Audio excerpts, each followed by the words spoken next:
Hi, this is Elena with Black Sheep 303 Creative, and my project today is what I'm calling a Bohemian Fall Floral Card using some Elizabeth Craft Designs stamps.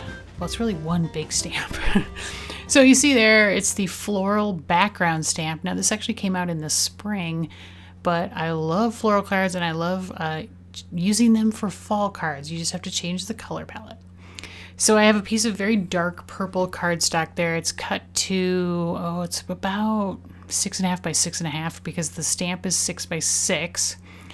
And I'm inking up the stamp with my VersaMark ink. I did use my embossing powder tool all over it so that the embossing powder and the ink won't stick anywhere it's not supposed to. Kind of takes the static off the paper. And I'm just pressing that image down onto the paper with the Misty. Came out pretty well the first time. So now I'm going to be covering this in gold embossing powder. And it's going to take a little bit to do this, not too bad. And then I will heat set it with my heat tool, and you can see it changing from sort of matte to shiny, and that is the completed embossed background. Really, really pretty. All right, and then I knew I wanted to color 3 of the flowers, sort of the 2 big ones and then one of the little ones, and so I'm stamping this now onto some Bristol smooth cardstock because I'm going to be using my Zig Clean Color Real Brush markers.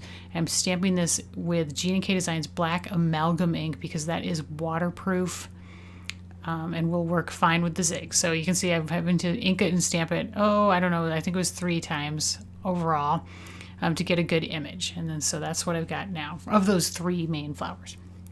Okay, so these are my Zig markers, and I've got a little cup of water there up to the right and a brush, and I'm dipping the brush in water and just spreading the color. So this is 50 yellow, and it's actually, that might be, 50 yellow, that's what it is. And then this is 22 carmine red. So I kind of, as you can see there on the right, I picked sort of a fall color palette of like yellows, oranges, and red. And then I have a little bit of turquoise, which that was inspired by Gina K. She did a couple fall autumn wreath builder cards using that color palette. And I just thought, wow, that turquoise looks really cool. So I'm going to try it. So you can see I'm adding the different colors. So that was 52. No, actually that was 70 orange, sorry, on the little insides. And now I'm just adding a little more of that 50 yellow to darken down the center, and I'll spread it out with my water brush. And the Bristol Smooth cardstock is pretty much the only thing I use anymore with my Zig markers, just because it blends so much better. The markers blend so much better on that paper than anything else that I just really don't even bother to try anything different at this point. And now I'm blending the 22 carmine red with it's 52 bright yellow, but it's actually pretty orange. You see there, that's the color I just drew into the petals there. And I'm going to add a little more carmine red to the bottom, and then some 51 bright yellow, lemon yellow, 51 bright lemon yellow to the tops. And then I'm going to blend the colors together. Now when I do this, I start going the orange into the red, and that gets the brush pretty dark saturated, so I need to stop going to the yellow with my dirty brush. So I kind of try to clean it in between, and now I'm blending it a little bit more with the 52 bright yellow and adding a tiny bit more carmine red to the bottoms there and blending it again with the 52 bright yellow, which is really orange, and then I'm just adding a touch of that 51 lemon yellow to the tops.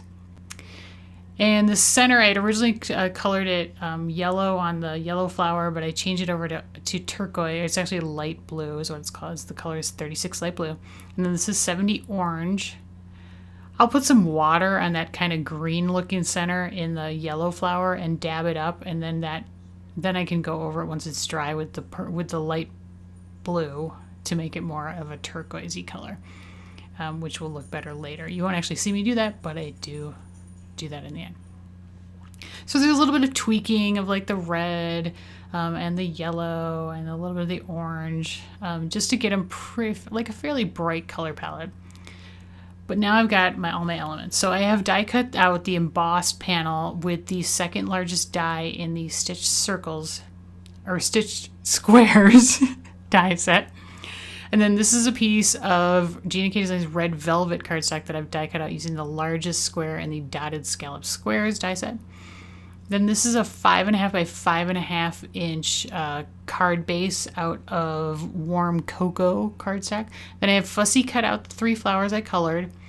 I die cut out 2 of the leaves from the Trio of Leaves die set, and then I've chopped that one in half. And then I have a bunch of these Thinking of You words die cut out. So these are from the Words to Thinking of You Elizabeth Craft Designs die set. Amazing die set. And I've got 3 of each word in white, and then I have 1 in turquoise sea. So what I'm going to do is I'm going to stack them together to create a dimensional embellishment.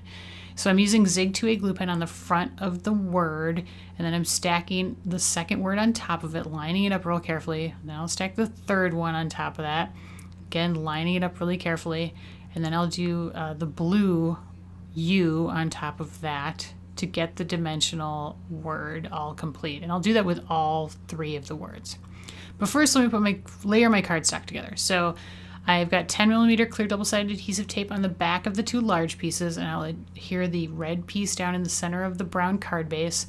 And then I'm going to layer the, this is edible eggplant cardstock, the embossed panel on top of that. And it actually fits really nicely. There's a little square that kind of gets embossed on the panel with that dotted scallop square, so it's easy to line up.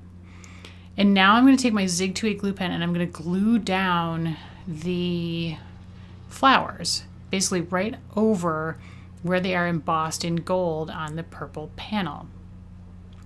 I will wind up using a little bit of foam tape on the small flower, but otherwise the other 2 are just taped down. And now I'm adding these leaves just a little bit here and there to add a little bit of greenery and a little bit of dimension to these flowers. Oh, you know, and I actually used some tape on the back of the yellow flower, so that's not totally true about the glue. And I apologize if you can hear that loud beeping outside my window right now. That's really, really nice to have while I'm doing my voiceover. So please forgive me for that. So the Zig's putting down the leaves again. And now I will be putting 6mm clear double-sided adhesive tape on the back of the yellow flower, and that will be adhered down in place as well. Wow, another loud truck. That's really great. And then I'm going to take my Zig 2A glue pen and I'm going to adhere down the words as you see there. And at this point I sort of thought, oh, maybe that's it. Maybe that's all I'm going to do. It looked pretty good. But I really felt, you know, like it needed something extra. And of course, I cannot stop myself from adding extra stuff to my cards. So I will be grabbing some Tonic Nuvo drops and adding those sprinkled around on the front of the card. So I've got 4 colors there. This is, let's see, dandelion yellow. Then I'm going to use Caribbean Ocean. Then I'm going to use red berry, and then ripened pumpkin. So it's sort of red, yellow, orange, and then the turquoise color. And I'm just going to dot them around kind of randomly on the front and let them dry. Now I did have to do 2 coats of dots for the orange and the red just to get them to show up. But that is the completed project. And I was really happy with how it came out. I hope you guys like it. It's a little bit unusual. It's kind of an odd color palette for a card, but it's very rich yet bright all at the same time. And so there you get a good look at the detail and the coloring, which was very basic. And I thought it was kind of unusual. Like, that's why I think it sort of looks bohemian, because it kind of, like, the colors with the embossing make it look sort of exotic. So hopefully I've inspired you to try using your maybe your spring florals for a fall card instead. And thank you so much for watching. If you liked the video, please give me a thumbs up. Supplies are linked in the video description and over my blog. If you want to leave me a comment, I'd love that because I like getting those. And if you haven't subscribed to my channel, I'd appreciate it if you do that as well. And here are 2 more projects I have done in the past, so please check those out. I really appreciate everybody staying till the end. Thanks so much. Have a great day.